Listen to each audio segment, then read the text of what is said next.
where am I going here? Here's where I'm going. Okay, so hi, bases dropped. John here, you there, and it is what is today? Wall Pass Wednesday. Wow. Okay, so it is Wall Pass Wednesday, and anything's on the table. Here's what we are planning on talking about. And it is going to be all the finances that happened in January on both sides of the Atlantic. Obviously, we got Atlanta United to talk about. Latte Lath is now on social media. His agency has posted the celebratory photos of the signings and such. Uh, Anything about Atlanta United is they headed down yesterday to IMG Academy down in Bradenton, Florida. They're going to be down there for the next week. Plus, they got 3 matches on the schedule before coming back here for a matchup against FC Dallas at the Children's Healthcare of Atlanta training ground on the 15th, and that gets us through to where we are. So we got that to talk about this morning. Obviously, we got opening kickoff that is a part of everything this morning. I have a specific opening kickoff in mind. We're going to talk about the economics of January and all of the math that happened while we were gone, and all of those particular dollar signs and who cashed and who did well and who did not. One league in particular, because of the how do we phrase this? The economic situation of a European league basically did zero financial business, and we'll get into that discussion as we go. Obviously, we've got all the news of the morning to get into, and we also have getting you ready for Gummy Bear Cup is today, so we'll go through all the juice boxes and that, what to watch, where to watch it, how to watch it. It's kind of, and obviously the Brighton is still making moves, by the way, but there is a little bit of, who's going what, where, the gossip, rumor, and innuendo. We'll get into that too. But mainly this morning, it's going to be economics, Atlanta United, MLS math, Premier League math, all the math of the January window, all those things, and anything else on your mind this morning. Apparently, Ropes is home sick. Ropes is home sick. Yes, and Ropes, yes, it is a picture of the boss. Okay, so I guess what I need to do is get into opening kickoff. And I need to pull the QR code over from the old studio setting. But Kickoff Coffee brings you opening kickoff coffee, and kickoffcoffeeco.com. Start your day with Kickoff Coffee, but when you buy the store out, you can do it at a 15% discount. How do you do that, you ask? Well, I'll tell you. When you check out, use the code SoccerDownHere15. You get 15% off your purchase. They, in turn, take 10% reinvested youth games, youth initiatives, our friends at Kickoff Coffee and at kickoffcoffeeco.com. All right. So, yes, morning Ropes, morning Alex, morning Four Card, morning Kefsey. Well, and I know that there is a lady sneaking up behind me because that is the boss. The boss had, at her most recent foray into the theater, she actually, and it was before that. She was part of the rock and roll band associated with her business. And I don't know if any of you are familiar with the Law Rocks touring fundraiser, for lack of a better word. But there are a lot of law firms and those that are law adjacent that tour the country, and they have like 12 different dates, and they have like 5 or 6 bands in each market. And the local judges determine who did the best, and they, you're raising funds for charity and all these kinds of things. And to be honest, the boss's firm, actually, their specified charity had to do with adaptive sports. So very, very cool stuff there. By the way, the friends from King and Spalding, they understood the assignment. They had like 12 people. They did line changes. They had horns. They had 4 singers, and not everybody wanted to play guitar. But so for showing support for the band at her legal firm, the law firm, actually, her business actually did produce fat heads. So, when you're up there on stage and you're being the groupie, you could show the fat head and you can try to crack the folks up when they're trying to sing. So, yes, that is the boss, and that is her specific fat head. And that will be here because it's the boss, and what she says goes. So she got the fat head. The fat head's here in the office. It's not going anywhere. And I think there's some adhesive on it to really make sure that it isn't going anywhere. But anyway, so yesterday, And thank you to Jason for filling in yesterday on the morning show. By the way, if you do not know, actually, let's go ahead and do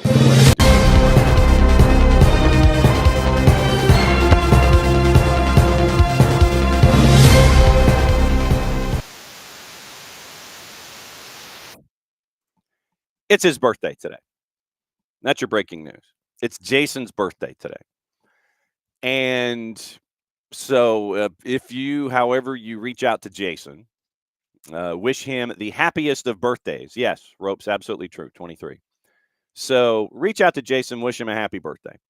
And as a part of him getting this day to focus on soccer and go to work, yesterday, the boss had a doctor's appointment, and then I had a doctor's appointment. So literally the way that this worked, I always try to schedule my doctor, and this was my yearly physical. So yearly physical gets scheduled, and I schedule it like early afternoon, just to do things, and so I can have the morning show and catch up with you guys and go forward and all that kind of stuff. So I had my appointment, but then because of the boss breaking her wrist, she had to schedule appointments. And so yesterday at 10 o'clock, we had to be, while I was in the car on the perimeter here in Atlanta, I was listening to the morning show and everybody talking about Latte Lath and Jarrett and Jason and Maddie. So, yeah, I was on the perimeter listening to the conversation about Emmanuel Latte Lath. So, or Latte Lath, I think, is what we're going to try to do. To Jason's point yesterday, we're going to find out what the proper address is, what the proper terminology is, and we will address him as such. It is in releases and at the Halo board at Mercedes-Benz, just Latte Lath. English media had him as Emmanuel Latte Lath. So we'll find out whatever Latte Lath's mom says when she gets mad, that's what we're going to do. But anyway, boss had her doctor's appointment, and she had to schedule it yesterday. And so she couldn't do it late in the day because they didn't have any I didn't have any time slots. So it had to be 10 o'clock in the morning. So that was why I was not on the morning show this morning, and Jason got to catch up with all of you folks about transfers and such. And we'll go deeper into the January month of transfers coming up here in the show. So you had her appointment at 10 and my appointment at 2. And show of hands this morning. And I have a question for all of you. When you go to your physician of choice and you have your 6-month or your yearly physical, what have you, when you have, it's like, okay, you got to get your flu shot, got to get this, got to get this, got to get this. And it's shots and blood work and everything. How many shots do you allow when you have your physical or your 6-month or what have you? Do you just do the 1? Do you do 2? Do you do like 18? How many shots when you guys collectively go to your doctor for either your 6-month or your yearly physical, and they say, okay, it's time to get your updates for, this shot, this shot, this shot, and this shot. Okay. So how many shots when you go do you get per appointment? Me, I think I found my limit. Morning pars. And I found my number, and I think I found my limit. And I think it's 3. Because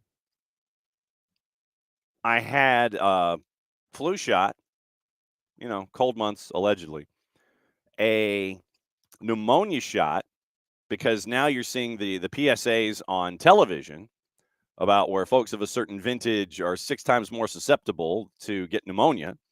And then there was a third shot that I needed to get. And so they were, and plus blood work.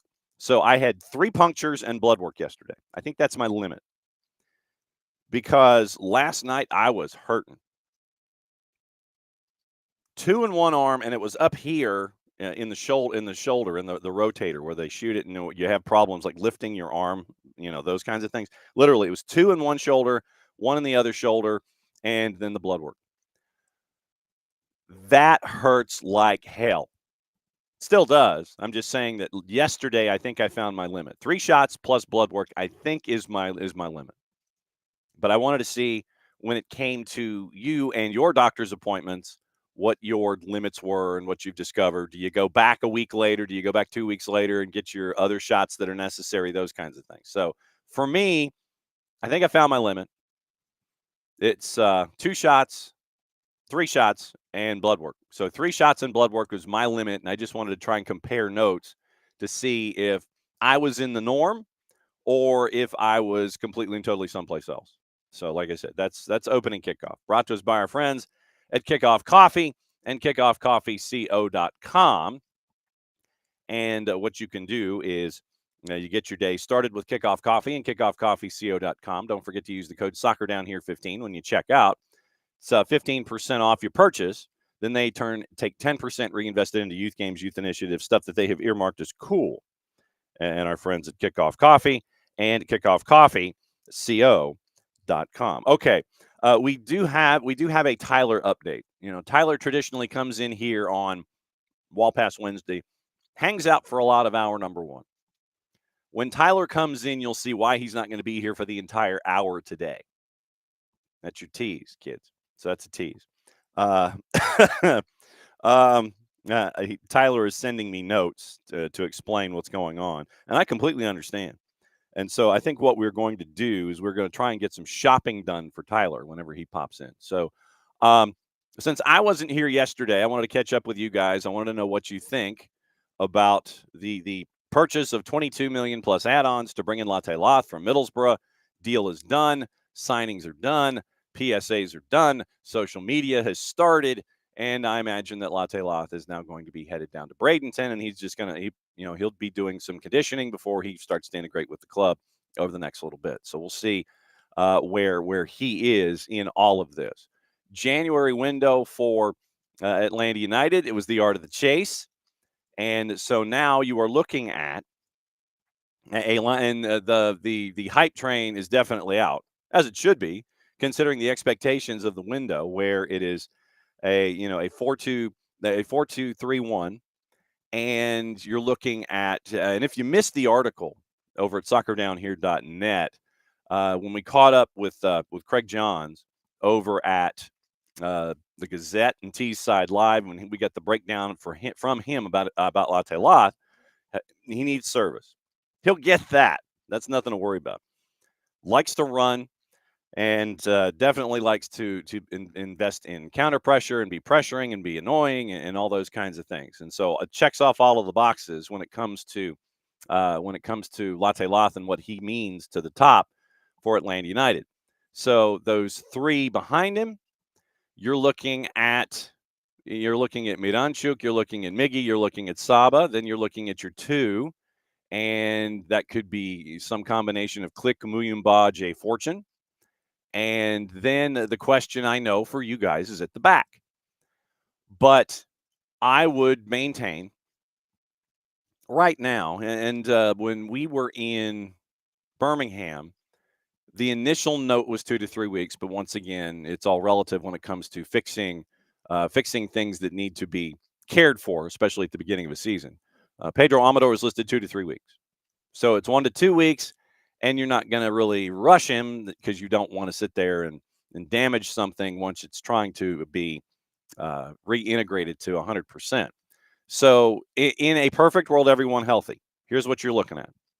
You're looking at on the left-hand side, you're looking at Pedro Amador. You're looking at center backs of Noah Cobb, Efren Morales.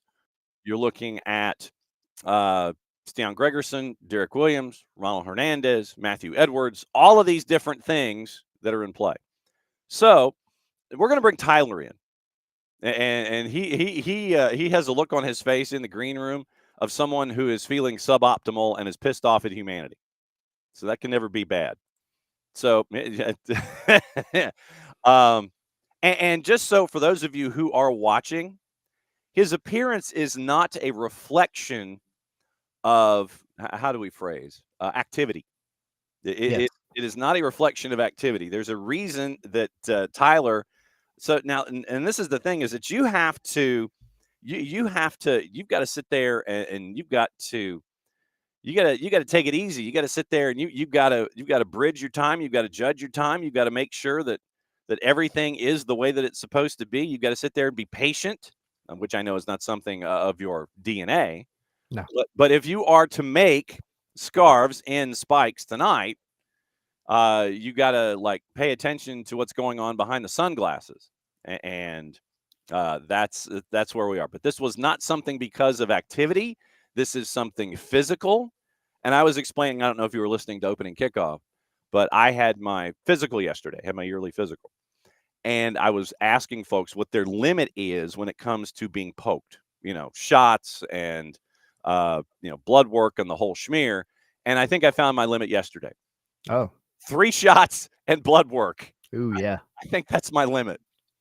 Yeah, And that's a lot of sticking. yeah, especially 2 here in this rotator and 1 here in this rotator and the blood work that was here and all this kind of stuff. I found my limit.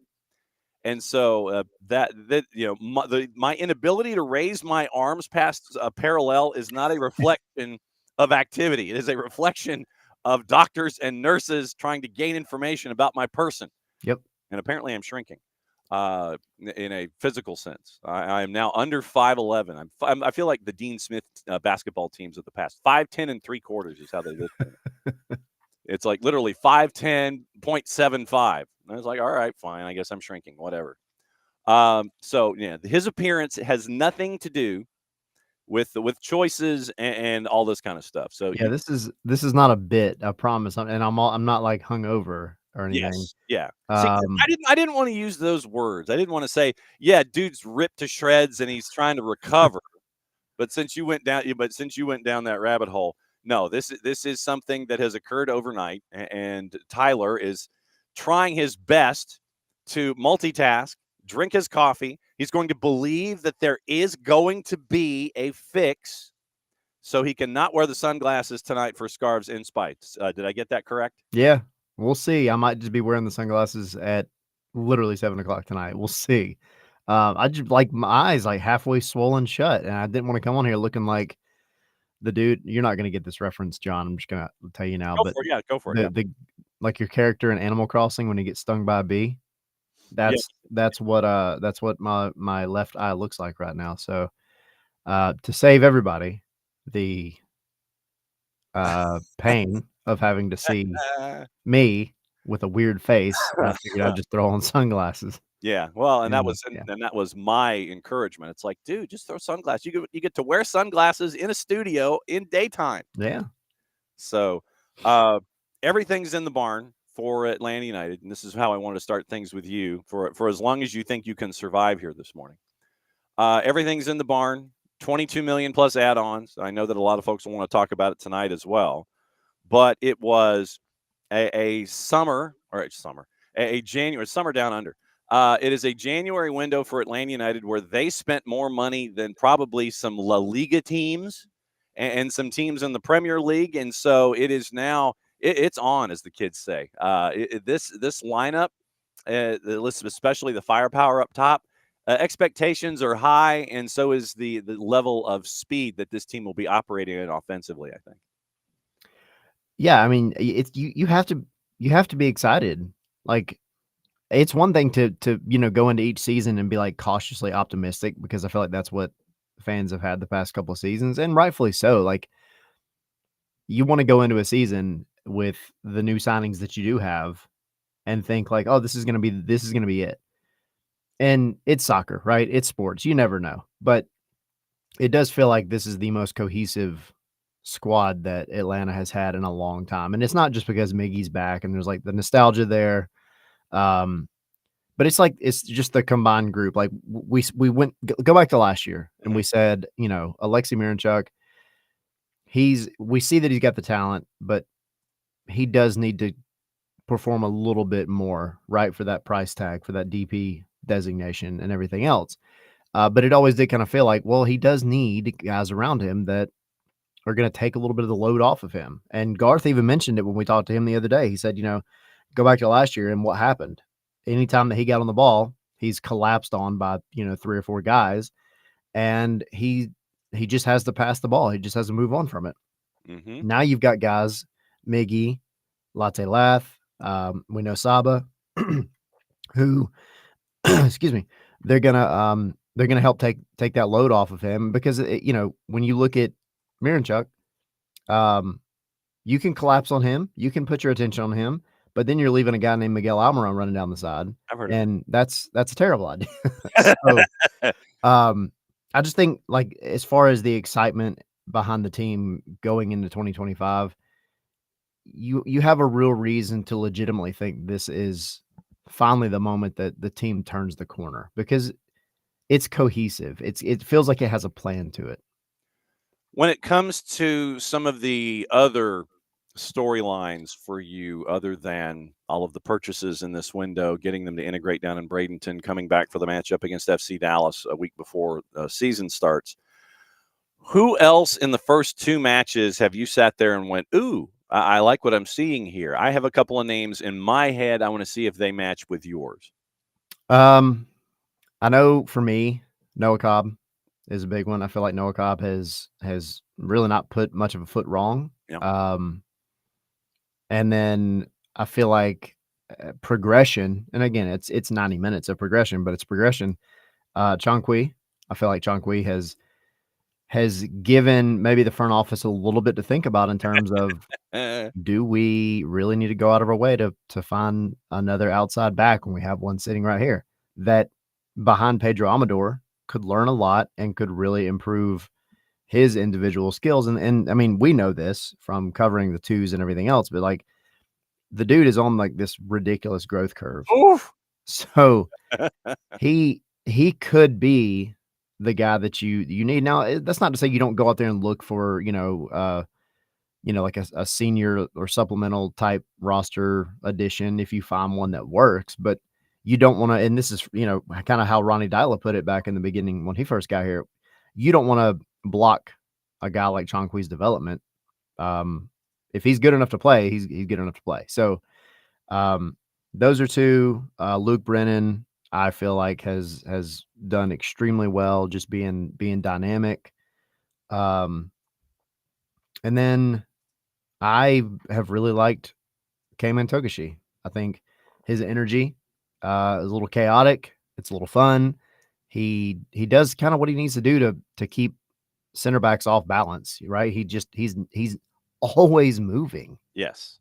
So those would be my 4. Mm-hmm. Well, and for me, my focus was going to be at the back because I know that we always look at the attack and go, ooh, shiny object, shiny object, shiny object. But what we've been able to see from Noah, from Efren Morales, from Ronald Hernandez, where basically they tap Ronnie on the shoulder and it's like, Ronnie, go here. Okay, I'm on it. He is one of the best Swiss Army knives I think we've seen in quite some time. Literally, Yeah. it's like, go here, go here, go here. Gotcha. Got you covered. And DCQ, obviously for me, looking at left back university or just center back university or left back U or however you want to phrase it. I mean, left back U, and I've told everybody that we need to start printing the T-shirts for left back U. That Dominic Chong-Kui, I swear to God, he has gained at least 6 inches in the off season. Yeah. And a good 20 or 30 pounds. Literally, he looks like Chris Jones from the Kansas City Chiefs. Yeah. He's gone there in like one off season. That's where he is. And to see him not afraid of what's going on, not afraid of sticking into a tackle, not afraid of a dude who's older, might be a little wiser when it comes to doing things. I really like, and to your point, once again, it goes through our home knowledge of covering the twos to see where Dominic Chong-Kui has come from and to see where he is now. That to me is one of the more pleasant storylines so far here at the beginning of training camp is what we've seen out of DCQ. And if things continue, do you can you accelerate? Can you figure out your roster, dynamics to where it's like, okay, can we go from a twos deal to a homegrown deal? Can we accelerate this? Can we shift this? Can we do this? that's going to be one of the things that I will be intrigued by is if DCQ continues to upgrade and continues to show that he belongs. Can Atlanta United navigate Major League Soccer salary designations and get DCQ squared away as a homegrown, moving him up from a twos deal? Yeah, and I think they kinda have to at least consider the possibility, and again, it's 90 minutes in a preseason. Mm-hmm. So, I guess, we have to look at it both ways. Like, we always say, don't overreact to a preseason, but, like, it's not just that. Oh, It come is on, going let's overreact to preseason. Come on now. but, yeah, I mean, it's going back to last season, right? And his time with the twos, time in the academy, everything else. I mean, he has you can see he has the makings of a guy that can do it. And, I mean, you look at the time that he's been out there just in these two matches. There's been a couple of times he struggled 1v1, right? He maybe missed, going one way and got okey doked or whatever. That's normal. Ronnie Dyla's over there trying to kind of help him out with his positioning on, the moment that a ball is turned over. Where should you be now that you were helping attack? Ball gets turned over. Now what do you need to do? So it's little things like that where he's learning. But it's like I said on the show in Birmingham the other day with y'all, he's receptive to the learning. You can tell he is taking everything and trying to implement it immediately. So yeah, I mean, let Pedro Amador put on a clinic for Jonqui and teach him the ways of Pedro. Be the be the And be the ways of Pedro. yeah, and give him some time. You don't want to throw him in the fire, and you shouldn't have to, Yeah. but let him kind of shadow Pedro Amador for a few months and just see how he progresses. And I think you'll be okay. I really do. How you holding up? I'm good. My left eyebrow is raised, not intentionally. I'm not. It's Not it's on the purpose. it's the pilgrim's eyebrow. Yeah, Yeah. see, I can do that with my. Yep, I can switch them both. And Yeah, my sister goes, "Dude, you're kind of creeping me out. Don't I do know. that." Me too. Yeah. To your point, yesterday it was brought up, and there has not really been an update. Just more people sitting there saying, "Yeah, they're talking. They might be talking about it." 33-year-old Portuguese left back Mario Rui advanced talks with Atlanta United over a 2-year deal. 227 appearances for Napoli, recently terminated by mutual consent, and everything circles back to the initial report from Antonio Petrozzuolo that they're looking at. Once again, to the point that we've been looking at, do you get yourself some cover? And you can do this if you were to pick up someone like a Mario Rui, because free agent comes in on a free. Atlanta United's worked that way before. You don't have to worry about deadlines and things like that. But you get yourself some cover with an experienced left back, and so it makes sense. But right now it is check your sources, check your sources, check your sources. Make sure that they don't have like 1,600 followers and do 280 word assessments out of their mom's basement wearing underoos. Always, always, always check your sources. So right now, Antonio Petrozzuolo looking at it yesterday. So keeping an eye on Mario Ruiz, set your searches appropriately. And so get yourself some cover, perhaps on a free. And that is independent of windows or anything like that we had here in January, where everybody got to try and spend money and try to bring players in. Yeah, I don't expect anything to come out of that one. I think maybe at one point there was probably some interest because it's no secret that Atlanta does need outside back depth, especially left back. Mm-hmm. Um, but I just you got to think about it in a lot of ways. This dude is uh he was released mutually from Mm-hmm. his contract. Yep. He's a Serie A veteran. He was making like $3.5 million. I don't think he's going to want to come here essentially and be on like a minimum. A vet man of 98. Yeah. That doesn't make sense. You got to think about how much money Atlanta just spent, and it's not that they're afraid of spending money, but you have to consider like what does the cap space look like. So, I mean, it could just be agent talk. It could be a lot of things. I don't know. I don't expect it to happen. I mean, I'm not saying no, but I just don't think it will. And so once again, depending on who you follow in the 280 character universe, it appears that Roma have set their sights on former Roma and Napoli man Mario Rui, listed as a panic 6-month cover for the injury of Angelino. So the chance perhaps to stay home, get a 6-month paycheck, get paid a boatload of money, or do you pack up your things? Do you pack up an overnight bag, get on Alitalia, and fly into MCO on your way to Bradenton? That's And be a kind backup for Pedro Amador. yeah. Well, and so I mean, you challenge and it's always cover. So that is kind of where we are. But I always this is the other T-shirt. Check your sources. Check your sources. Check your sources. Check your sources. Make sure your followers are there. Make sure that individual has a history of reporting things instead of just regurgitating something from somebody else to set there and say, "Oh yeah, courtesy of so and so," and it's the same thing, or it's not even courtesy listed. So keep an eye on your sources. Uh, got a couple of games coming up in a 9-day period. Oh, are you still? Is your eye going to let you go to IMG? Are you still planning on I mean, yeah, come hell or high water. that? It's gotta be fixed by then, I think. I'd be shocked. I'm putting all the compresses and medicine, so hopefully.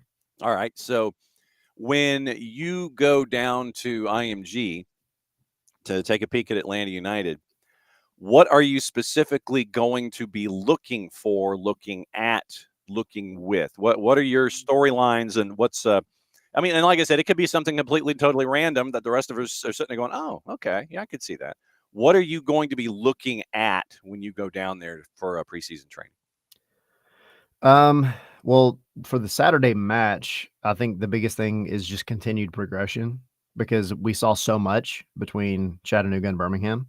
And then, of course, they have the match today versus Orlando. So there's going to be some things there that maybe we won't get to see, except for possibly a couple of social media highlights or Yeah. something. Um, so for all intents and purposes, you have another week between games, and so yeah, I want to see just obviously guys getting a little bit more time. Maybe 60 minutes for some of them. You had a couple of guys go 90 the other day, so maybe they rest Noah Cobb, and Luke Brennan a little bit.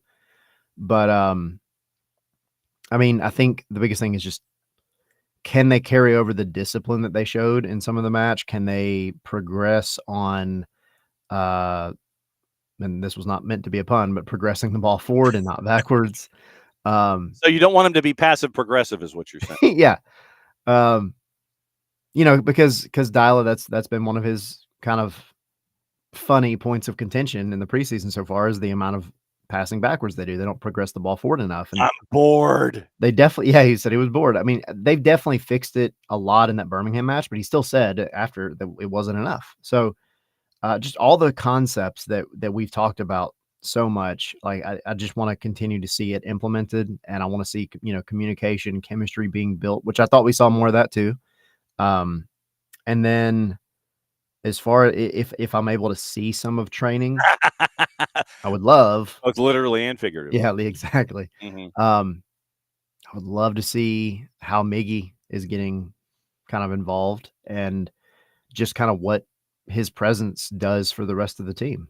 And, I don't imagine Latte Lath will be ready anytime soon in terms of like visa stuff, but I would love to, and I'm sure the social media team will do it, but I love seeing the some of the team building stuff that they've done. And of course, a lot of that was under Pineda. So I don't know what Dyla's version of that looks like, but I do want to see, even if they can't work with the club and train yet, um, they can still go play rock, paper, scissors together. Oh, absolutely. Yeah, I mean, you gotta figure out who the new rock, paper, scissors champion is gonna be going into 2025. Yep. And I just have this thought of players wandering into this situation going, "What? Yeah. What is this? What are you doing?" "No, rock, Why is paper, everybody so scissors." hyped up? "It's rock, paper, scissors. You don't remember this from being a kid?" Yep. "Oh, I remember from being a kid. We still do that? Yeah, we do that here." So, who was the champ? Nick Firmino? Was Nick the It was champion last year? Nick last year. I can't remember who it was the year before.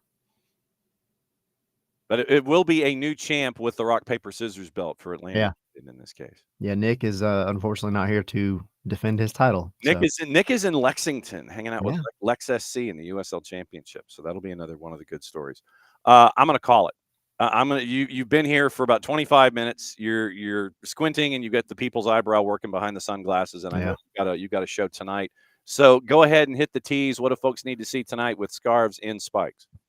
So tonight at 7, we'll have Kaylin Carr will be on with us to chat, and also I could take 10 minutes to do this promo, but basically we're kind of updating our merch, which will be kind of live later on this evening. But kind of in the interest of being able to cover Atlanta United plus some, we've kind of not rebranded, not changed anything about what we do, but we've kind of started putting it out as more of a Scarves and Spikes community as opposed to Scarves and Spikes Atlanta United coverage. Yeah. So we're just kind of going through the process of adding a couple of things to the website, adding some stuff to the merch. We'll be adding a show on Sunday nights after matches, at least after the weekend, to let people vent and all that. So nothing's really changing in terms of like our normal coverage, but we're just adding other stuff. Yeah. So nothing like getting busier during the week, right? Yeah. That's how it goes. So it'll be Sunday night, the Sunday night vent. Yep. When all the matches are over and everybody gets to come in and sit there and go, I have something I want to vent. And you go, okay, vent. And then here's your chance. Yes, here's your chance. MLS Monday on Mondays, and then the normal Scarves and Spikes on 7 o'clock on Wednesday nights. And so, yeah, Sunday through Wednesday, the SNS guys are going to be kind of busy. And so now they're adding a Sunday night show and looking forward to all of that. Take your don't do this in this order. Take your glasses off. Go try and throw it. I mean, here legitimately, this is what I do every day. I literally, and I started this 20 years ago. I go under a spigot and I literally do like absolute pressure on cold water, just smashing right up against it. And I do that for about a minute for each eye. And if I didn't, I'd look like Keith Richards from the Rolling Stones because of all the late nights that we do when we're in this business. Yeah. But, so literally, I mean, for me, I just shove my head in the bathtub. It's like the Huey Lewis in the News thing where, I want a new drug and he just, all the ice that's in the sink, that kind of a thing. Yep. So I do that. And we have the mask and we have the wraps and all those kinds of things. The sleep mask that has the gel in it. We've got. Oh, yeah. We have that too. So yep. I would suggest those for you. And perhaps if you were to go out and drive, just be careful driving because you have a show at 7 o'clock. But those are just the little things that I do in these kinds of situations where, I'm not as cool as you are wearing sunglasses in the morning in a studio space. But that's what I do to kind of navigate these kinds of things. If I had one, I would have worn an eye patch. Oh, see? It gives me a reason to wear an eye patch. See, I don't have an eye patch right now. So. Well, but what you can do is you go to your local drugstore and you get your cold compresses, you get your gel glasses and your eye patch. And then if you've got like other piratey stuff there in the house for SNS tonight at 7, what you can do is just literally you could be like a pirate from the chest up and just do the show like a pirate, Kaylin Carr would get in and be like, what did I get invited to? and you'd be like, yeah, welcome to the show. And you just keep doing it. Look, just do it straight. It's like, just do it straight. And then he'll find out what's going on. And then, the story might eventually come out about you and your eye. But no, I think you should interview Kaylin Carr dressed as a pirate because you're keeping track of your eye. Yeah. Making sure everything's fine. And then at the same time, you're freaking out a national talent. So there you go. Be safe, my friend, and keep me updated on your vision. And we will catch up with SNS tonight at 7 o'clock on the YouTubes and all across the board. Thank you for being a great a trooper to do all this. And just go to the drugstore, and we will see you tonight at 7 o'clock on the YouTubes. Be safe, my friend. All right, thank you. Appreciate it. Yep, and there goes Tyler. Tyler's going to go fix his eye or get a replacement eye. Maybe if you could, if you can do that, you buy that at a drugstore or something. You do that. That'll work. But yeah, Tyler doesn't know how it happened, but it happened. It's like, how sometimes, you might, take your finger and you might rub, like you got an itch and you rub your finger or something like that. He doesn't know how it happened. But that's why he was wearing sunglasses on the morning show, was because something happened to one of his eyes. I don't even know which one. The sunglasses covered the whole thing. So that was Tyler, and what we are looking forward to. I still think he should do the show tonight at 7:00 with dressed as a pirate from the waist up, get the eye patch and everything, or do it as an eye patch with the gel glasses. And Kalen comes in and everybody's like, "What? What are you doing?" One of those kind of things. All right, let me catch up with everybody here the in the Twitch pitch this morning and say hi to everybody. Once again, hour number 2, we'll get into the finances of the window, both foreign and domestic. MLS set records 42 transactions in this past window. There is some stuff to get into involving Cristiano Ronaldo as he gets to his 40th birthday. We might start hour number 2 with that, just to sit there and discuss what Cristiano Ronaldo thinks of Cristiano Ronaldo. Might be one of the shorter discussions we have on the show, but nevertheless, we'll get into that. We do have some stupidity down here that we have to get into. We do have some Gummy Bear Cup stuff that we have to get into. We do have news of the day, storylines from overseas. We'll get into that, gossip, rumor, and innuendo, what to watch, where to watch it, how to watch it. All that, hour number 2. Let me catch up with folks. So Ropes is sick. And so he's homesick, and so he's hanging out with us this morning. Morning, Alex. And yes, morning, Kev C, with the boss behind me. So Ricky is the only non-Sheffield affiliated chatter this morning. Let's see. Morning, Harry. Thank you. Like I said, yesterday it was 2 doctor's appointments, and I found my limit for being poked and prodded. 3 shots and blood work. That's it. Middle of the night, my body was like, dude, this sucks and we're done. That was kind of how it was. So morning, Ricky. Yes. Ropes. Absolutely. Jason's 22 today. Yes. And Abel. Yeah, we are going to talk about CR40. And we'll get into that. Like I said, after we say hi to everybody, we'll get into CR40, and we will probably divide the viewership here a little bit. But yeah, he had an interview in the process of celebrating CR40. He had an interview, and there's a quote, and it's straight up CR40, and we'll get into that. So, morning, Phil. February 22nd, can't get here soon enough. Absolutely true. KFC, the club message faster than Lath was confusing unless it was pronounced lit. I don't know. But everything that I have heard, I've heard Latte Lath and Emmanuel Latte Lath. The biggest thing, and that's me watching English media. Biggest thing is just trying to figure out is he going to be Latte Lath or is he Emmanuel Latte Lath? Latte Lath on the Halo board, but we'll figure it out. We'll figure it out. Well, and Emilio, I think Emilio, they do. It's just that in all the releases with Atlanta United, it's been Latte Lath. So that's kind of where I'm leaning in all of this. But the British media, like I said, British media says one thing. I always do it this way. It's like when your mom's mad at you and she says your full name, what does she say?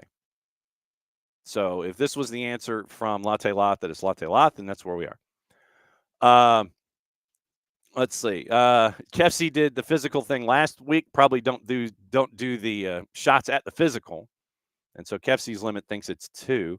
Pars had a hell of a window for his newly fandomed Aston Villa. I mean, it's not every day that you can bring in Marco Asensio on loan from PSG. Like I said, we'll go over all of those things too.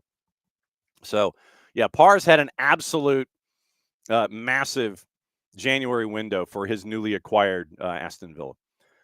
Abel's answer is 0. Ropes got 2 in 1. Turners can usually get over the shoulder stiffness, feeling like getting hit like a truck that does me. Yeah, that happened to me. I want to say about 4 o'clock this morning. And like I said, I was sore to begin with. And then about 4 o'clock, everybody else had settled. And I'm like, okay, I'm awake and this sucks. So that was crazy. Emilio, good point. Emilio doesn't get his shots at the office. Only gets them one at a time, a few weeks apart, because that way the logic is there and trying to figure out where it might have come from. Because if you get more than one at once, you don't know which one gave it to you if you ended up with a reaction. Ricky says his shot saved him from a house full of the flu. Alex goes to the local drugstore. Easier to get in the door. Absolutely true. Possible reactions mainly with shingles, according to Emilio. Man, heart rate of 180. Crazy. Ricky, you got close. Ricky wants to see club vids and pictures coming out, wants to see training. What Atlanta United did post about 15 minutes ago was players getting on a bus, walking to the bus and getting ready for things. So close involving all of that. Alex found that focus on speed in the announcement a bit off-putting. Okay. Ropes gets the flu shot at his PCP. Yes. And Alex, once again, doing the Lord's work and quoting Olivia Newton-John. Yes. Let me hear your body talk. Your body talk. Let me hear your body talk. Yes, absolutely true. Yeah, Derek. Yeah. A little 10 buck 3 from Tyler this morning. Future so bright you got to wear shades. Yeah, and true. Absolutely true. Yeah. And Turner will get into that. That's why I wanted to get into it in hour number 2 with the numbers. There are some coaches that are pretty pissed that their teams didn't spend any money in the January window. Atlanta United spent money, more than some Premier League sides. OG gets blood work every month, shots one at a time. And yeah, Kefsey with the lyric drops this week. Yes. Nothing like a little Onyx in the show. Napoli news source. Angelino was clutch, chasing after Rui. So that's where we are. Alex, really optimistic going into the start of last season. But what's different this season, don't have the looming specter of Almada out at any moment. I guess Abel is team CR40. So we'll get into that. Oxford Middlesbrough last night. Emmanuel Latte Lath was how they were saying it. Okay. Not sure what to think of it. Like I said, we'll ask his mom. So, Latte Lath, all right. When your mom's mad, what does she say? We'll figure it out. So we'll get there. And yeah, Abel gets his flu shot around Halloween. I get mine when I get sick because I got sick this year earlier than normal. But because of all of the stuff that we were doing, literally Christmas Eve, bang, I was done. Absolutely done Christmas Eve. And I had it for a month. And you guys know that because I was trying not to cough into microphones for a month. Still a little bit of a residual, but I'm not like sick or anything. But yeah, literally had it for a month. So that's where we are. All right. All right. So Abel was saying goat things. Okay. So let me get into this. And this almost was opening kickoff, if I could spell it. So Cristiano Ronaldo had an interview. And he was quite pleased with himself about what he is doing, where he is, what he's up to. And I want to get the quote itself so we can all go through the quote together. So stats. Al Nasser. All right. So 923 goals, 248 assists in his career. Most followed person on Instagram, first person to score 100 Champions League goals, most Champions League goals, most international caps male, most goals scored in international football male. So he has 5 Guinness World Records. How cool would that be? How cool would that be? To have your own, literally to have your own Guinness World Record, legitimately. How cool would that be? How cool would that be? So let me find the. So Fabrizio Romano says that, and this is not the quote, but he says, owning a football club makes more sense to me than becoming a manager. Well, and he could, spend all the resources, and he knows what he's checking. FIFA World Cup male players who've scored 5 consecutive World Cups. It's only one dude. It's Cristiano Ronaldo. And we all know, we all know that The debate is the debate. So Cristiano Ronaldo says he's the best of all time. And so, of course, to gin up conversation, what do? You ask Jamie Carragher. I'll get the full interview, I'll find it. But I mean, to have this, to have your self-confidence, I'll use it that way.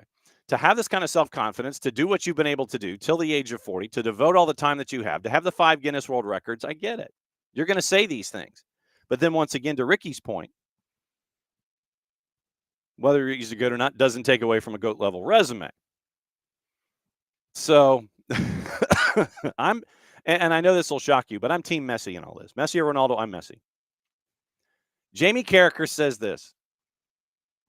It's disgraceful when a player like Cristiano Ronaldo at his age start organizing interviews with his friends just to talk about other leagues, coaches, and players. That's a sign of being insecure. He is one of the greats, and he doesn't have to make interviews every month to say it by himself. All interviews are pre-planned, and you know the questions that'll be asked. It's ridiculous that he lets his friends push him to say these things. I've watched Messi's interviews, and he only always talks about his family, his clubs, past and present, and the national team. So Jamie Carragher goes off on Cristiano Ronaldo. Cristiano Ronaldo, I am the best player ever. I believe that. I'm fast, I'm strong. Score with my header, with the left. No one's ever been more complete than me. And so there's another interview that is supposed to be dropping tomorrow when it comes to Cristiano Ronaldo and what he believes about himself. I'm the best player in football history. I haven't seen anyone better than me, and I'm saying the truth from my heart. I get it. I get that you're supposed to say these things. I'm the most complete player ever. To say that Cristiano isn't complete is a lie. You may prefer Pele, Messi, Maradona. I understand and respect that. I'm the most complete player ever. To say that, and this is the other thing that gets me. Third person references. That's $1 in the jar, or maybe more than that. Maybe more than that. But anyway, people can say as like Messi or Maradona or Pele, but I think I'm the most complete best player in the world of history. I've never seen anyone better than me in the history of football, and I speak the truth.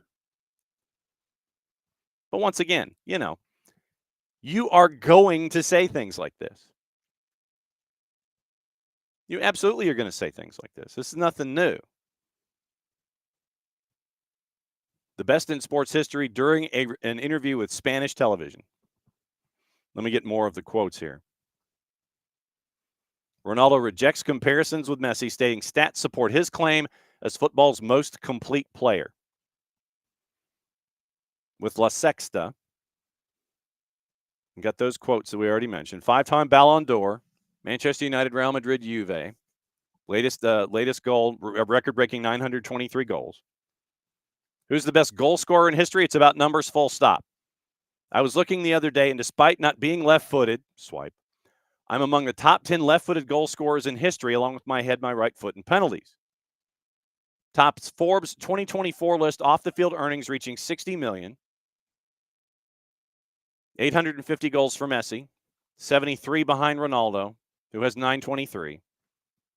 That's like 3 more seasons in MLS at this rate. International goal scoring chart, 135 goals for Portugal. Messi has 112, 15 goals in 17 games. And I love the phrasing here. Ronaldo's remarkable season with Al Nassr. It's the Saudi League. It's the Saudi League, people. So, Cristiano saying what Cristiano is saying. If you don't believe in yourself in these things, legitimately, I get it. You're going to say these things. Traditionally, very, very divisive. I think that personally, and like I said, this is me. I am Team Messi here. I'm Messi over Cristiano Ronaldo. Cristiano Ronaldo has scored how many goals in the Saudi League? We can get into the strength of league versus strength of league comparisons if you want. But yeah, if you don't believe in yourself, then obviously you shouldn't be saying these kinds of things. If you do, and you're one of the best ever, absolutely you should be saying these kinds of things. Third person is $1 fine. That goes into a jar. And, oh, by the way, we have no fines so far this year because of the boss's broken arm. But I get being confident in saying these kinds of things. Absolutely true. Go ahead and say those things. I will sit there and go, you know, I can't do it. Abel and Alex says, yeah. Alex says, in Cristiano's defense, any man who hasn't eaten a piece of bread in 15 years would say the same thing. And Abel is obviously Team CR7. Saudi League has more names compared with MLS. Just saying. And I know that when we have these kinds of decisions, white carb deficiency syndrome, absolutely true. So, like I said, you like to talk, you like to hear yourself think, you like to hear yourself talk. Blah blah blah blah blah. Congratulations. I don't. This is something that is a quote, and I'm going to be paraphrasing it. When someone tells me how great they are, it's like, what is it? When someone tells me how great they are, that's more for them than it is for me. Just go and do your thing. I don't need to hear interviews as you come to your 40th birthday and scoring lights out in an average over 30 league in Saudi Arabia. It's like working with Loyola Marymount back in the day. You're just launching threes. International career, we would have a discussion. But I don't need to just go out there and do your work. I don't need you to schedule interviews with friends and sit there and say, yeah, I'm the best ever. Congratulations. Ricky has done the Lord's work and has posted the roster rules and regs for 25 as posted by Major League Soccer. So 30 players, all 30 eligible for selection to the game day squad. And by the way, welcome to hour number 2. Lots out for pronunciation. Okay, thank you, Kefsi. Salary budget. Each MLS club may spend an additional fund on player comp, including money from a league-wide allocation pool GAM, discretionary TAM, cost of DPs, outside the budget, cost of U22 initiative slots, make up 21 through 31 in supplementals. Okay, senior roster. This is one of the things that gets me. We'll talk about the money that MLS has invested here in a sec. Up to 20 players, occupying roster slots 1 through 20. Salary budget total, your cap, $5,950,000. That is the club's senior roster. That's the club's senior roster. Okay, so now we know the cap. We know the cap number.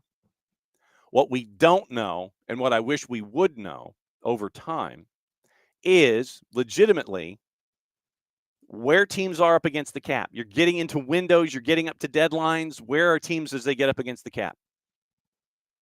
Where are they?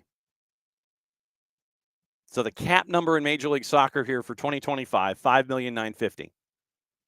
Clubs are not required to fill roster slots 19 and 20.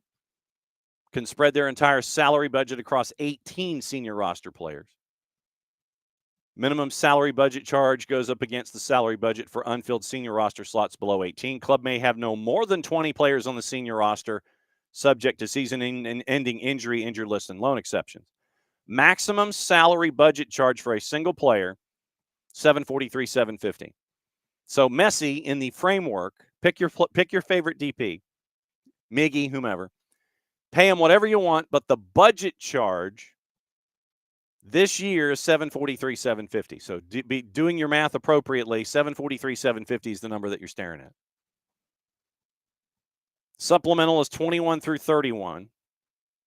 21 through 24, senior men, which is now 104. It was 99 last year, 98. Homegrowns, Generation Adidas, designated players for super draft, homegrown earning more than senior minimum, subject to the homegrown player subsidy.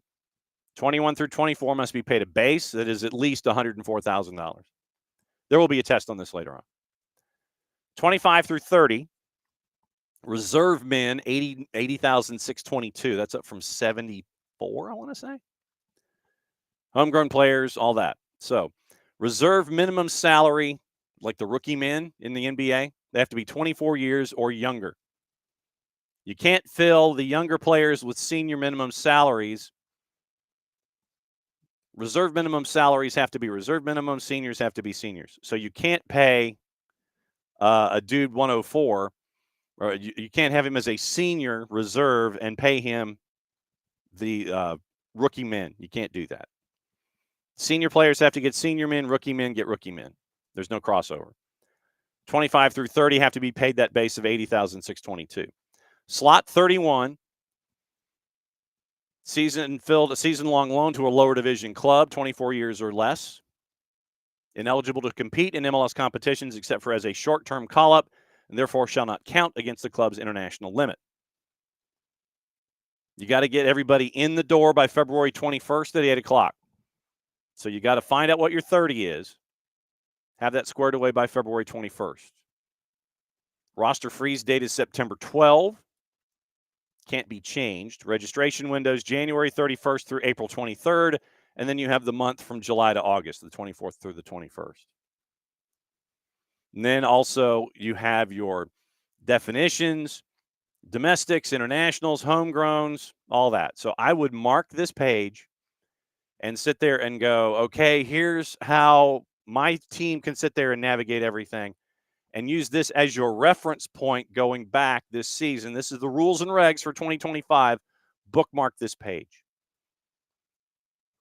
And by February 21st, you have to announce if you're doing the 3 and 3 or if you're doing 2 and 4 and doing it that way. So you have to figure out if you're doing the U22 model or the 3 designated player model, up to 3 DPs, up to 3 U22s, up to 2 DPs, and up to 4 U22s, and you get an additional $2 million in GAMs. So basically, 3 and 3 is the norm. 3 DPs, 3 U22s. Right now, the only U22 is Edwin Mosqueda, and you can go up to 3 if you're Atlanta United, or you can do 2 DPs and 4 U22s. So that's the other thing here in the roster construction that you need to know. Mentioning 743, 750, we got into that. Transfer of a designated player. You can convert the transfer fee to GAM. Like I said, seriously, bookmark this page because there's a lot there. But if there are any roster questions, that's what you bookmark going forward. All right, now what I wanted to get into, since I wasn't here yesterday, about where Major League Soccer is when it comes to the money that they spent in January, and then we'll get into the money that wasn't spent by Premier Leagues in January, and then we'll get into the other news of the day. 42 outgoing transfers, according to Soccer America, 35 permanent moves, 7 loans. Not all fees are available for the 35, but at least 30 of them involved fees of $1 million or more. 5 involved fees of $10 million or more. 6 teams set records for the highest transfer fee. To get a comparison, there were only 15 permanent moves in the same period last year. So you've more than doubled the number of permanent moves year to year. Soccer America article says the biggest thing that's changed for MLS is the increase in activity in Latin American countries. I would also add the African continent to that as well. And also looking for distressed assets in Europe. So here's the rundown. 7 to Liga MX. Team record fee on Coco Carrasquilla to Pumas. LAFC bogus on a team record fee to Cruz Azul. That was $10 million. Omar Campos went as well. Miguel Tapias to Chivas. Matias Kokoro on loan to Atlas. Emi Ochoa to Cruz Azul. Remember, that one was back and forth for a while. And then Sporting early in the offseason, Alan Pulido to Guadalajara to Chivas. Argentina, Santi Sosa out is included in this. And also a reminder that the Argentine window, if you wish to go down this road, is open for another month, another 5 weeks. So if you wanted to do business in South America, you could continue to do that for another 5 weeks. Sosa to Racing Club, Driussi on a record fee to River Plate, Federico Navarro to Rosario Central. Colorado's Miguel Navarro to Teixeiras. FC Dallas Velasco to Boca Juniors, and Inter Miami late in the game Facundo Farias to Estudiantes. England, Akamboni to Bournemouth from DC. Diego Gomez on a team record fee to Brighton. Christian McFarlane, we mentioned that one to Manchester City to stay in the City Football Group. Matt Crooks to Hull. Stuart Armstrong to Sheffield Wednesday. 3 to Germany, including James Sands and John Tolkien. 2 to Belgium, Mijatovic and Dante Van Zier. Brazil's window, once again, another 5 weeks. So if you want to do business in South America, you can continue to do so. Facundo Torres, Orlando City on a team record fee to Palmeiras. Inestrosa to Atlético Nacional. Denmark is closed. Netherlands are closed. Remember Bayraktarovic early in the game from the Revs to PSV. Sweden has another, almost 8 weeks. 2 there. Bosnia-Herzegovina, Bulgaria, Emerson Rodriguez to Ludogorets Razgrad. Didn't have that one on the bingo card. Costa Rica, Finland, Japan, Greece, Saudi Arabia, Spain, Cucho Hernandez to Real Betis on a team record fee, and then Chicago Fire in Switzerland. So that's what you're looking at with all of these transfers that you saw with Major League Soccer attached to them. 1, 2, 3, 4, 6, 8, 10, 12, 14, 16, 18, 19 different countries engaged in that involving Major League Soccer. 19 different countries. And you've doubled your numbers of outbounds, and with the 35 players, it's at least $30 million on the table. So Major League Soccer, and by the way, the checks actually cash. You don't have to worry about like Reggie Cannon and Boa Vista and all of that. Tomorrow, by the way, in hour number 2, we'll catch up with our buddy Nino Torres and our buddy Nico Moreno. Last week, Nico had a surprise birthday party, not his own, but for his son. And the family crashed the house. That's why he couldn't do Thursday. But Power Hour tomorrow from 10 to 11, whatever. And it's Nino and Nico discussing things from all around the planet in 30 minutes to what's going on in Major League Soccer from the Western perspective in 30 minutes. So we'll have that once again tomorrow when it comes to all of the activity that is going on in Major League Soccer. So also, I mentioned the transfers that are going on involving Major League Soccer. Mikel Arteta came out and said that he was disappointed at Arsenal's lack of January transfer activity. Manager wanted reinforcements. Quote, "We're going to have to be very flexible in the front line." Frustrating deadline day, who made it clear he wanted to bring in reinforcements to replace Bukayo Saka, Gabriel Jesus, but ended up not replenishing the squad. They chased after Ollie Watkins, offered $40 million, rejected by Villa. And then Arsenal decided also not to follow up in their interest in Matisse Tell, who joined Spurs on loan. Remember, that was on and off the entire time. That one was on, that one was off, and then Spurs finally got that one figured out right at the deadline. Quoting Ed Aarons, Arteta was at pains to point out that their lack of activity this month will put them in a stronger financial position in the summer when they're expected to renew their pursuit of Benjamin Sesko from RB Leipzig. But he also recognized injuries could leave him short. Quote, "We had a clear intention, which is always there, is a window open to explore the opportunities to improve our squad players that can impact it. Haven't achieved it, so we're disappointed in that sense, but as well, we are all very aware. We only want to bring in certain kinds of players. We have to be very disciplined with that, and I think we will." So Mikel Arteta, not happy. So Atlanta United spends more than Arsenal did. They spent more money. They spent more money than Arsenal. So Arsenal, they had 5 out, 3 on loan. Villa, 8 in, 3, 6, 9, 12 out. Bournemouth 7 in, 7 out. Okay, and all of those were on loan. Brentford had 2 in, had a lot of them out.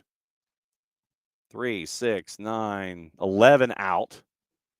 Brighton 5 in, 3, 6, 9, 12, 14 out.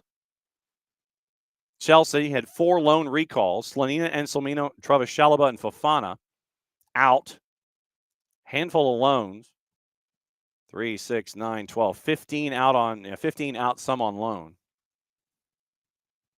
So the Premier League was busy. Very, very busy. Looking at all of the done deals, I'm trying to find a financial attachment to what was going on. So Villa, inbound 20,